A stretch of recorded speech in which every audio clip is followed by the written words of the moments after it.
Douglas Bader was a remarkable figure in the annals of British aviation history, embodying resilience, determination, and exceptional skill in the face of profound adversity. Born on the 21st of February, 1910, in St. John's Wood, London, Douglas Robert Stoyard Bader grew up in a family with a strong military tradition. His father, Frederick Roberts Bader, had served as a civil engineer in the Indian Public Works Department, and his mother, Jessie Scott Mackenzie, was of Scottish descent. From an early age, Bader displayed a spirited and adventurous nature, excelling in sports such as cricket and rugby.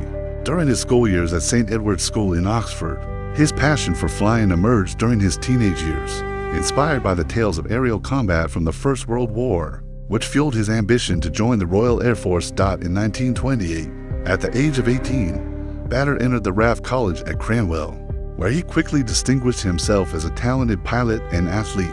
He was known for his daring maneuvers and competitive spirit, often pushing the boundaries of what was considered safe flying. Graduating in 1930, he was commissioned as a pilot officer and posted to No. 23 Squadron at RAF Kenley, flying the Gloucester Gamecock and later the Bristol Bulldog biplanes. Bader's prowess in aerobatics became legendary. He represented the RAF in air displays and competitions, earning a reputation as one of the service's most skilled pilots. However, his career took a tragic turn on the 14th of December, 1931, during an unauthorized low-level aerobatic display at Woodley Aerodrome near Reading. Attempting a risky slow roll close to the ground in a Bristol Bulldog, Bader misjudged his altitude, and the aircraft's wingtip struck the turf, causing a catastrophic crash. The impact was severe. Bader was trapped in the wreckage, and rescuers had to extricate him carefully. He was rushed to the Royal Berkshire Hospital in Reading, where surgeons faced a grim decision. His right leg was amputated above the knee due to extensive damage, and a few days later, his left leg was also removed below the knee because of infection and complications. At just 21 years old, Bader awoke to the reality of being a double amputee, a condition that would have ended the flying career of most individuals. The physical pain was immense, but so was the psychological blow. He later reflected on the despair he felt, contemplating a life without the skies he loved. Undeterred by his disability, Bader demonstrated extraordinary fortitude during his recovery. Fitted with artificial limb-stem legs, as he humorously called them, crafted by the renowned prosthetics expert Desmond J. Martin, he learned to walk again through sheer willpower. These prostheses were innovative for the time, featuring lightweight aluminum construction and articulated joints that allowed a degree of natural movement. Bader practiced relentlessly, mastering not only walking but also driving a car and even playing golf. His determination extended to his professional life. He petitioned the RAF to reinstate him as a pilot, arguing that his flying ability remained unimpaired. However, the medical board deemed him unfit for flying duties under the strict regulations of the time. He was invalidated out of the service in 1933 with a disability pension. This rejection was a bitter pill, but Bader channeled his energy into civilian life, joining the Asiatic Petroleum Company, a precursor to Shell, as an accountant and later in administrative roles. The outbreak of the Second World War in September 1939 provided Bader with an unexpected opportunity to return to the cockpit. With Britain facing the threat of German invasion, the RAF desperately needed experienced pilots, and the stringent pre-war medical standards were relaxed.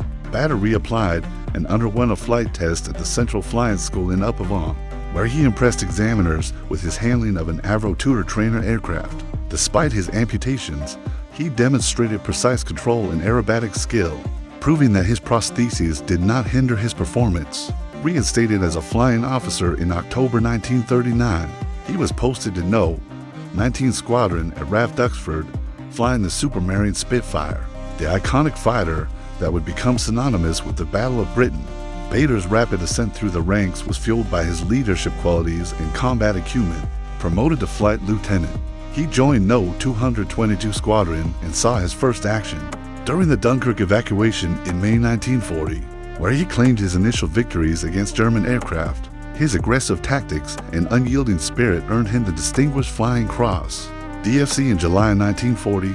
By the height of the Battle of Britain in the summer of 1940, Bader had been promoted to squadron leader and given command of No. 242 Squadron, a unit composed largely of Canadian pilots who had suffered heavy losses in France. Under his command, the squadron transformed from a demoralized group into a highly effective fighting force.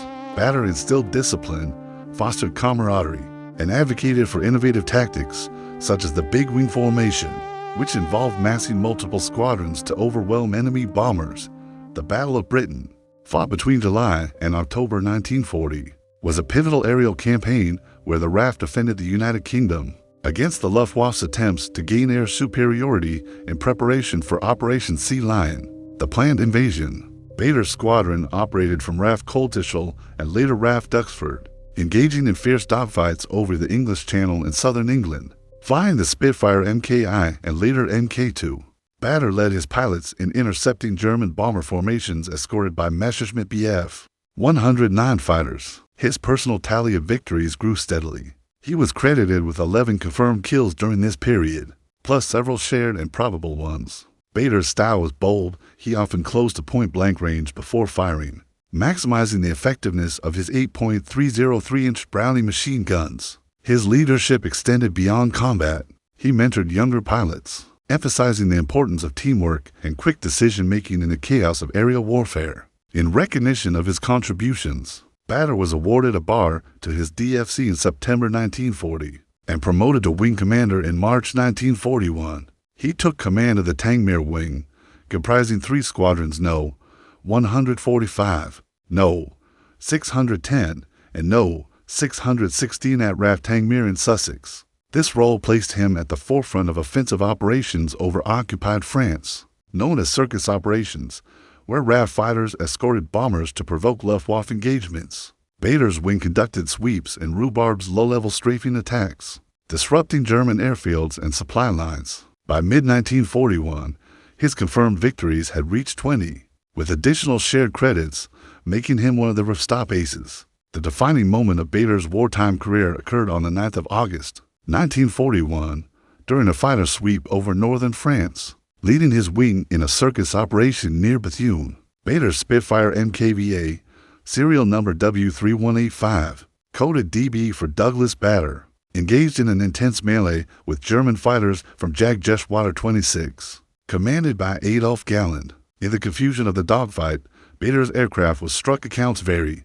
but it is believed he collided with ABF 109 or was hit by anti-aircraft fire or enemy cannon shells. The tail section was severely damaged, causing the Spitfire to enter an uncontrollable spin. At approximately 28,000 feet, Bader attempted to bail out, but his right artificial leg became trapped in the cockpit due to the damaged fuselage. In a desperate struggle, Bader managed to free himself by unstrapping the prosthesis, leaving it behind as he parachuted from the plummeting aircraft. He descended safely into enemy territory near Saint-Omer, where he was quickly captured by German forces. Upon realizing his identity and condition, the Germans treated him with a degree of respect uncommon in wartime captivity.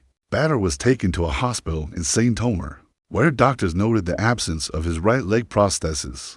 In an extraordinary gesture of chivalry, Luftwaffe General Adolf Galland arranged for the RAF to drop a replacement leg via parachute. Under a safe conduct agreement, on the 19th of August, 1941, a British Blenheim bomber, escorted by fighters, delivered the spare prosthesis to the same airfield where Bader had been captured. The International Red Cross facilitated the exchange, ensuring the item reached Bader, who quipped upon receiving it that it was damned civil of them.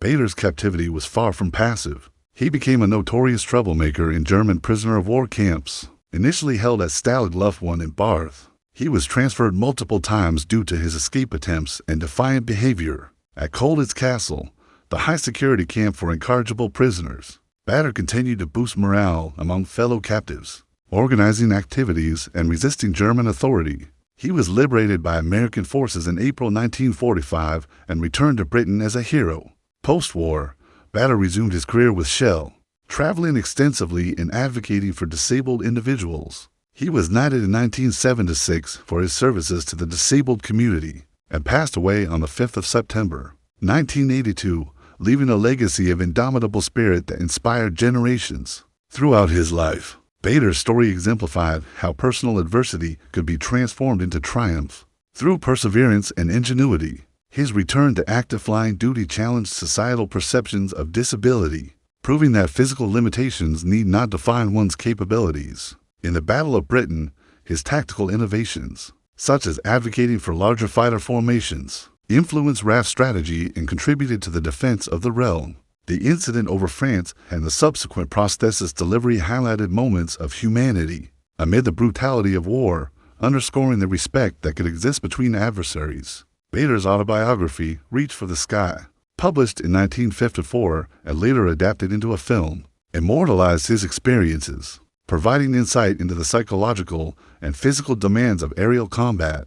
Expanding on his early training, Bader's time at Cranwell was marked by academic challenges. He was not a natural scholar, but excelled in practical flying. His instructors noted his intuitive understanding of aircraft dynamics, which allowed him to perform maneuvers with precision. The 1931 crash, while devastating, became a turning point. During rehabilitation at the Queen Mary's Hospital in Roehampton, he met other amputees, including veterans from the First World War, who shared coping strategies. Bader's adaptation to prostheses involved custom modifications. He worked with engineers to adjust the fit for better balance during flight, incorporating straps and padding to secure them under G-forces. Upon rejoining the RAF, Bader's integration was not without hurdles. Some superiors doubted his endurance, but his performance in training sorties dispelled concerns. In No.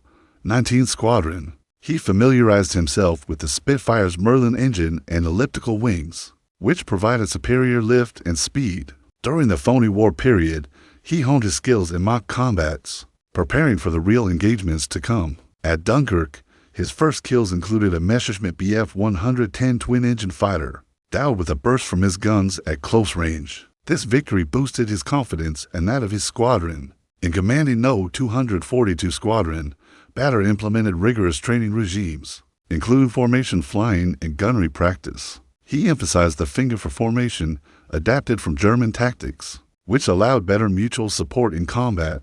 His Canadian pilots, many of whom were volunteers from the Commonwealth, respected his no-nonsense approach, nicknaming him Dog's Buddy after his radio call sign. During the intense days of August 1940, when the Luftwaffe targeted RAF airfields, Bader's squadron scrambled multiple times daily, enduring fatigue and losses, but inflicting heavy damage on enemy bombers. Like the Heinkel He-111 and Dornier Do-17 as wing commander at Tangmere, Bader collaborated with other aces such as Johnny Johnson and Sailor Malin, fostering a culture of excellence. The circus operations were high risk. Fighters crossed the channel at low altitude to evade radar, then climbed to engage. Bader's personal aircraft bore his initials and a boot emblem, symbolizing his 10 legs. On that fateful August day, the sweep involved over 200 RAF aircraft, clashing with elite German units. Post-capture analysis suggested a mid-air collision rather than gunfire, but Bader maintained he was shot down in captivity. Bader's antics included attempting to escape by hiding in a laundry basket and goading guards with sarcasm. At Colditz, he participated in the T-chest escape plan and even tried to build a glider. His interactions with German officers, including Galland, were marked by mutual admiration for flying prowess. They discussed tactics over meals. After liberation, Bader led the victory flypast over London in June 1945, commanding 300 aircraft in a symbolic display. In his later years, Bader became a motivational speaker, addressing audiences on overcoming obstacles. He supported charities like the RAF Benevolent Fund and the British Limbless Ex-Servicemen's Association. His marriage to Thelma Edwards in 1937 provided steadfast support. They had 2 sons. Bader's influence extended to aviation safety and prosthetics advancements, consulting on designs that improved mobility for amputees. Reflecting on his legacy, Bader's life narrative underscores themes of resilience in military history. His contributions during the Battle of Britain helped preserve Britain's independence, paving the way for the Allied victory. The prosthesis incident remains a poignant anecdote, illustrating chivalry in warfare. Today, memorials at RAF museums and books continue to honor his memory, reminding us that human spirit can soar beyond physical constraints. To delve deeper into the technical aspects of his flying, the Spitfire's design was crucial to Bader's success. Its Rolls-Royce Merlin V12 engine delivered 1,030 horsepower, enabling speeds up to 370 miles per hour, at a ceiling of 36,500 feet. Bader adapted his flying style to compensate for reduced leg strength. He used upper body movements for rudder control, relying on the aircraft's stability. In combat, he preferred deflection shooting, calculating lead angles intuitively. During the battle, radar stations like Chain Home provided early warnings, allowing squadrons to intercept effectively. Bader criticized the big wing delays, but acknowledged its psychological impact. His victories included various types, fighters, bombers, and even a rare Junkers Ju-88. Each engagement required split-second decisions amid smoke, tracers, and G-dash forces in prison. Bader's diet and health were monitored. He received parcels from the Red Cross, including artificial limb parts. His release involved a march to freedom, where he reunited with colleagues. Post-war, he flew jets like the Gloucester Meteor, testing limits again.